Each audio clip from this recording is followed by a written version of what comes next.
Rates go up and now suddenly you're questioning buying a home because maybe it doesn't feel affordable anymore.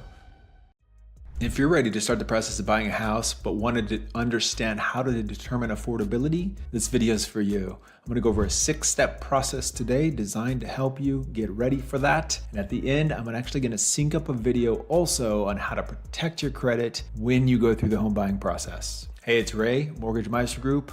We're going to start off with one of the most important things, which is assessing your income and your budget. Two things about this: what is the stability and what do your future earnings look like? If you're in a field with variable earnings, such as commission and bonuses or RSUs, are you going to include that in your affordability exercise, or are you going to exclude it because you're going to put it towards investing or not want to rely on that for affordability of buying a house? As far as stability goes, what does that look like? That's probably one of the most critical things, right? We want to make sure that our income is stable to feel comfortable when buying a home. Then there's those good old-fashioned budgeting tools. These are great. YNAB, Good Budget, Every Dollar, Simplify, Empower. The list goes on and on. You can even go free and old school. Free, create a Google Doc, some simple formulas, done. Old school, Sallie Mae Budget Worksheet is an editable PDF, but it has categories we often overlook. One of the most important ones, saving for ourselves first. Make sure to do that in your budgeting regardless of what tool you use. They all have different strengths and weaknesses. Find the one that you can work with and work it. Number 2, consider your lifestyle and your future goals. Lifestyle should not be completely cratered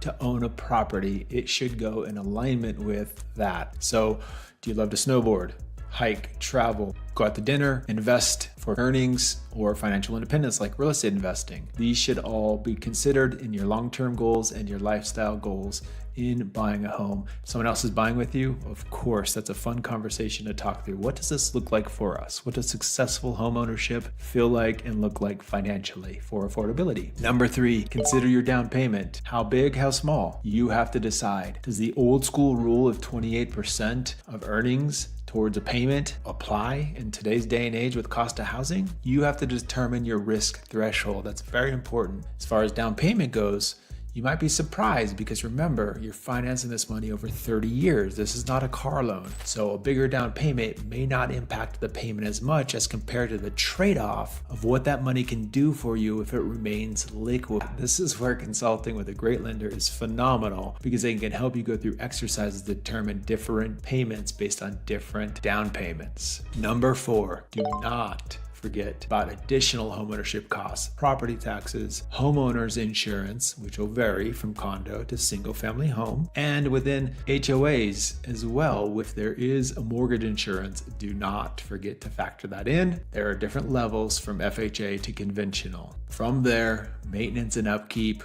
maybe 1 to 3%. But it does depend on the type of property. It depends on the age and condition of the property as well. But do factor something in for this. Number 5, if you're going to get deep into it, calculate the debt to income ratio. Take those total debts from that budget worksheet, your gross earnings. So if that's a salary of $100,000, that's like $8,300 a month. Use that number. You can come up with your debt ratios. What is tolerable to a lender? Well, it depends on the loan program. Because I'm going to tell you right now, FHA is different than conventionals, different than VA, then is different than USDA, is different than non-traditional financing, such as a bank statement loan. Talk to the lender.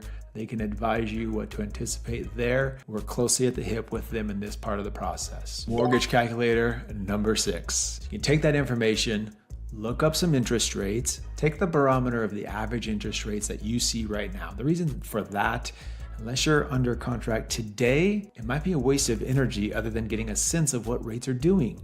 And then if rates were 6.75, maybe pop in 7 into that mortgage calculator for this affordability on the payment. And the reason I put you there is that it's always safer in the rain to walk under an umbrella for your budget than to shoot tight. Rates go up and now suddenly you're questioning buying a home because maybe it doesn't feel affordable anymore. So always create a sense of safety and security in that part of the process. Don't forget in those calculators to make sure it includes property taxes, homeowners insurance, mortgage insurance, and HOA dues. Pull some data from maybe Redfin in a property that's in a zip code that you're thinking about buying. So some realistic numbers for this part of the process. I really hope this has been beneficial to you. to get you going in that direction. And as I mentioned, putting that video up about protecting your credit, it's worth a watch. You might be shocked at how many times your phone will ring once your credit is pulled. Hope you found value. Talk to you soon.